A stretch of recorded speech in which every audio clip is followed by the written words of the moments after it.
Apa sih manfaat dari produk AFC? Saya bisa sharing karena saya udah konsumsi sendiri. Jadi saya itu sebenarnya punya kista ovarium dan mioma. Satu lagi, saya juga ada limfoma di punggung. Jadi di pundak ini saya punya limfoma yang sebenarnya kita nggak fokus nih buat ngobatin si limfomanya karena limfoma itu nggak mengganggu. Jadi yang saya fokus adalah kista ovarium sama si mioma uteri. Kalau mioma uteri itu kalau kita pegang ya, kita raba, itu kerasa. Ukurannya udah lumayan besar. Kalau yang si kista ovariumnya itu 7 cm, yang si mioma uterinya itu 8 cm. Jadi perut saya dari kiri ke kanan tuh melimpang 15 cm. Tadinya perutnya gendut karena isinya udah segala rupa. Kejadiannya tuh di tahun 2022 saya drop karena saya tadinya belum mengkonsumsi yang namanya Subarasi Utsukushi. Awal tahun 2000 dari akhir tahun 2020 pernah dikenalin sama yang namanya Subarasi. Jadi waktu itu Utsukushinya belum terlalu booming, saya tuh nyobanya Subarasi.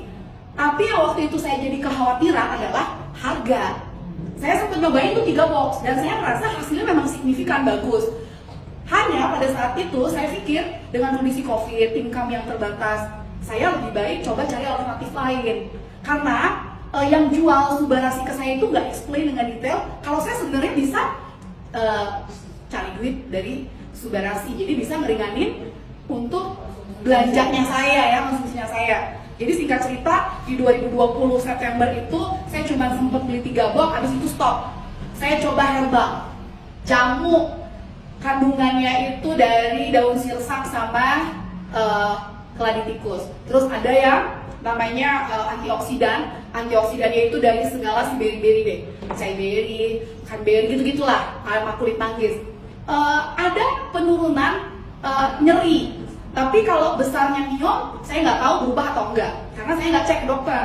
Nah, berarti kan lumayan lama ya, dari Juni 2021 tuh saya konsumsi itu, karena kalau yang dari 2020 September ke 2021 itu, saya sempat minum-minum alga blue green. Jadi kalau tanya, udah pernah minum apa aja? Coba tanya deh, rata-rata udah saya minum semua. Alga blue green, propolis, terus ramuan yang jahe campur sama bawang putih, campur sama cuka apel dan teman-temannya, katanya baunya nggak enak, itu udah saya telan. Jadi sebulan tuh habis 4 botol, tuh harganya juga nggak murah, sekitar 250 sampai 300 ribu tuh sebotol. Sebulan tuh bisa 4 sampai 5 botol. Nah, singkatnya dari 2020 sampai ke 2021 saya minum-minum yang itu nggak kuat, karena sakitnya makin lama makin parah. Saya kalau menstruasi itu banjir, terus nyerinya harus minum obat pereda sakit, minum sampai 1000 mg baru ada efek. Kalau enggak, saya cuma keringet dingin, sebutir-butir jagung gitu, terus bleeding. Mau periksa ke dokter takut, karena waktu itu rumah sakitnya semua yang COVID. Nah, akhirnya ketemu sama si jamu itu. Memang mengurangi yang namanya bleeding. Sampai di tahun 2022, tiba-tiba saya nggak bisa buang air kecil. Nah, saya kan di situ takut, karena waktu saya konsul, nih herbalnya bagus nggak? Bagus kok kak, itu nggak ada efek, itu udah nano kali ya, bukan nano beneran. Karena kok saya tiba-tiba nggak bisa buang air kecil. Nah pas saya nggak bisa buang air kecil itu kan saya takut ginjal saya keganggu nggak gitu. Kalau dokter pikirannya, kan saya juga ngaku-ngaku waktu ditanya dokter ya. Kalau dokter kita ceritain riwayat saya kayak gitu, ntar dia marahin saya. Jadi ini ada kemungkinan miomnya lah katanya mengganggu ke kandung kemih. Pokoknya saya sampai masuk ICU karena sepsis. Saya nggak bisa buang air kecil di hari ketiga itu, jadi nggak bisa buang air kecilnya itu bertahap ya, mula-mula masih, terus lama-lama makin nggak bisa, sampai dia mulainya dari hari Rabu, Kamis, Jumat saya drop, dibawa ke rumah sakit. Sampai di rumah sakit, tensi cuman 80/40, 70/40. Iya, rendah banget, denyut saya juga cuma 40. Jadi dokter akhirnya masukin saya ke ICU karena mereka nggak punya high care unit untuk cek semua pasang alat. Jadi semua sampai mulai jantung, dipasang EKG, pakai apa? Untuk cek tensi, untuk cek dimasukin obatnya juga pakai komputer. Karena nggak bisa sembarangan ya, kalau tensi sama denyutnya rendah. Mereka takut kelolosan.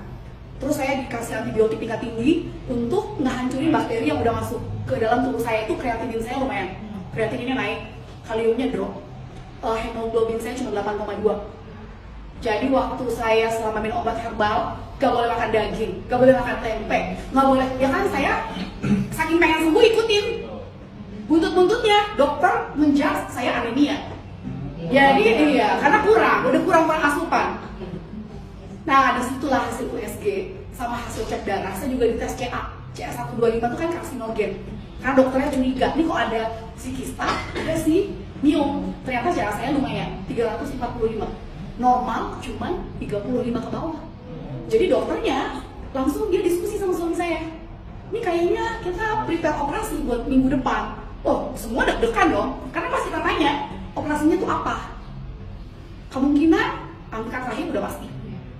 Angkat ovarium. Kalau setelah dicek di patologi ternyata mengandung kanker ganas, kelenjar getah bening diangkat. Setelah selesai operasi saya dirujuk untuk radiasi atau kemoterapi. Nangislah. Semuanya tuh pada shock gitu dengar kayak gitu. Tapi saya coba berdoa lah. Cara saya orang muslim ya, saya minta sama Allah kasih ketenangan dulu biar bisa mikir. Nah, dokternya udah ngebut-ngebut nyuruh saya CT scan kontras biar kelihatan tuh masanya bentuknya apa. Saya pura-pura rayu-rayu rumah sakit.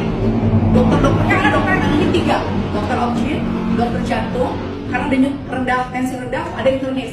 Saya bujuk-bujukin, saya mau pulang, saya bilang healing dulu sebentar, saya mau berpikir dengan lebih tenang gitu. Nanti saya balik lagi untuk konsul. Saya kan aslinya domisili di Jakarta. Waktu itu lagi nengokin anak kan, soalnya di Bandung, jadi langsung pulang tuh ke Jakarta. Sampai Jakarta, saya masih belum pakai sudarasi. Saya masih balik lagi ke si jamu tadi, saya konsul. Karena saya masih pedenya, si dokternya bilang kan kemungkinan nggak bisa kencingnya dari si miom yang menekan kandung kemih. Jadi, oh dosisnya dinaikin katanya. Kalau tadinya minumnya cuma ini, antioksidannya 1, si teh-tehannya itu 3, sekarang ini 3, ini 3. Itu lumayan mahal loh. Kalau mau dihitung-hitung, sama harga Subautsu, itu beda-beda tipis. 3.325.000. Kalau Subautsu 3,6 juta, bisa jalanin bisnisnya, bisa dapat konnichiwa, hitungannya nggak jadi segitu setiap bulannya. Sementara 3.325.000 itu konstan mesti keluar duitnya segitu terus, karena nggak ada yang segala jaringan-jaringan bisnis itu nggak ada. Nah, di tahun itu juga saya masih terus continue tuh 2022 ya, sampai di akhir tahun kejadian lagi, nggak bisa kencing lagi.